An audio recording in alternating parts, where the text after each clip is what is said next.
Assalamualaikum warahmatullahi wabarakatuh. Waalaikumsalam. Perkenalkan kami dari kelompok 10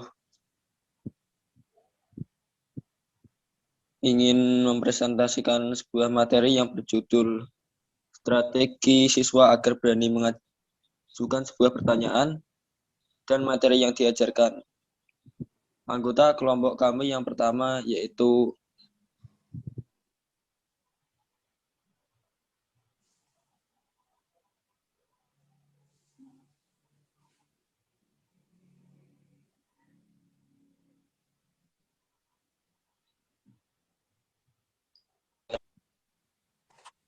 strategi pembelajaran adalah urutan beberapa kegiatan yang sistematik, pola-pola umum kegiatan guru yang mencakup tentang urut-urutan kegiatan belajar mengajar untuk mencapai sebuah tujuan yang telah ditentukan. Selanjutnya akan dilanjutkan teman saya. Monggo. Terima kasih kepada Ahmad Fairuz.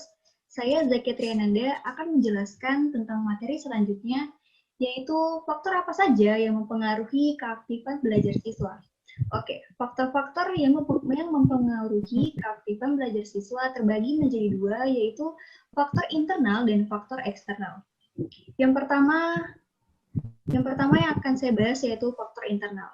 Dapat dilihat melalui PowerPoint berikut bahwasanya faktor internal terbagi menjadi dua, yaitu faktor fisiologis dan faktor psikologis.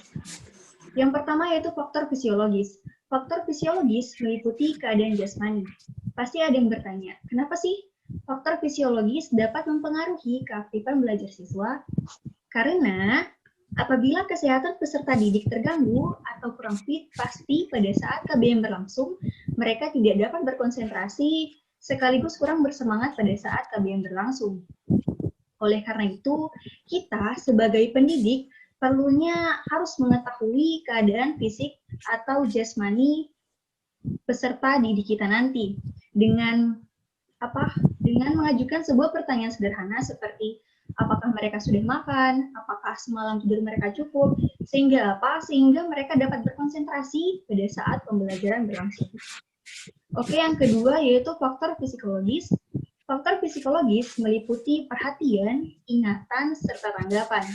Nah, perhatian di sini maksudnya bagaimana cara kita sebagai pendidik untuk menarik perhatian sekaligus minat siswa terhadap materi yang kita ajarkan.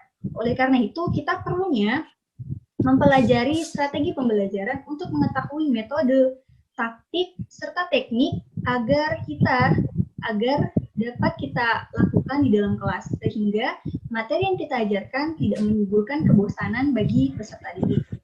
Terus yang kedua yaitu tanggapan. Tanggapan di sini maksudnya terjadi interaksi antara siswa dan guru melalui sistem tanya jawab, bukan hanya sistem tanya jawab saja, tetapi siswa yang aktif pada saat menambahkan jawaban ataupun menyanggah sebuah pernyataan dari temannya sendiri.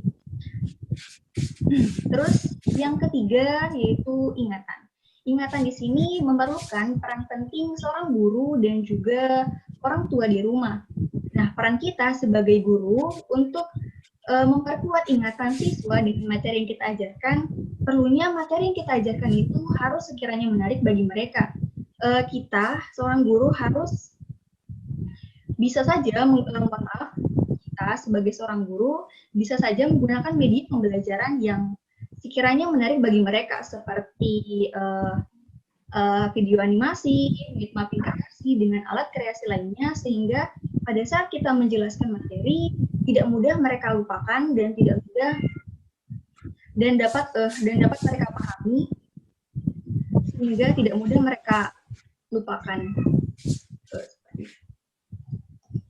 Terus faktor selanjutnya yaitu faktor eksternal.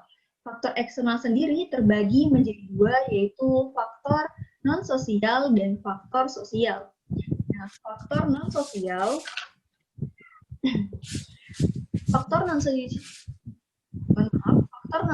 yang pertama yaitu tempat.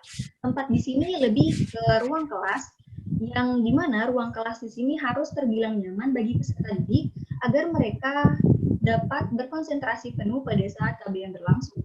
Terus yang kedua yaitu faktor non-sosial fasilitas. Kita semua pasti sudah mengetahui apabila fasilitas yang diberikan oleh sekolah dapat memadai dan sangat lengkap, pasti perlunya siswa tidak perlu memikirkan tentang paket buku karena sudah disediakan oleh sekolah sebagai fasilitas. Terus yang selanjutnya yaitu faktor sosial. Faktor sosial sendiri terbagi menjadi dua, yaitu faktor sosial meliputi guru dan teman sebaya. Yang pertama yaitu guru. Bagaimana kita sebagai seorang guru mewujudkan pembelajaran yang efektif serta efisien. Perlunya seorang guru memperhatikan metode pembelajaran agar terwujudnya strategi pembelajaran secara tepat. Bukan hanya metodenya saja, tetapi juga harus memperhatikan bagaimana teknik seorang guru agar peserta didik tidak mudah lupa dengan materi yang kita ajarkan. Dan yang terakhir adalah faktor sosial teman sebaya. Di mana teman sebaya yang termasuk dalam masyarakat memberikan pengaruh pada sistem atau pada kegiatan belajar siswa. Contohnya seperti ketika seorang siswa bergaul dengan teman yang rajin belajar, pasti mereka akan ikut dalam kegiatan belajar itu. Dan apabila sebaliknya juga kalau teman-temannya yang kurang tidak aktif belajar, pasti dia juga akan mengikutinya. Kurang lebih seperti itu yang akan disampaikan oleh teman saya. Baik, terima kasih kepada sahabat Zakia. Yang selanjutnya yaitu strategi guru agar siswa berani mengajukan sebuah pertanyaan. Guru diharuskan untuk memancing cara agar siswa berani mengajukan sebuah pertanyaan. Yang mana guru terlebih dahulu menguasai materi yang ada. Contohnya, guru harus paham tentang kurikulum 2013.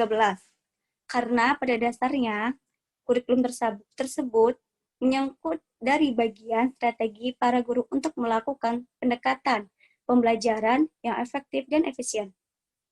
Caranya, memancing atau merangsang siswa untuk berani mengajukan sebuah pertanyaan, yaitu dengan salah satu guru menunjuk salah satu siswa untuk bertanya apa yang sudah dijelaskan oleh siswa tersebut.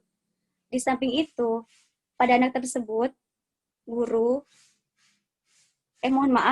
di samping itu, guru bisa memberikan penghargaan kepada siswa supaya siswa-siswa yang lain akan tertarik ya kepada trik guru tersebut untuk bertanya kepada di hari kemudian. Terima kasih.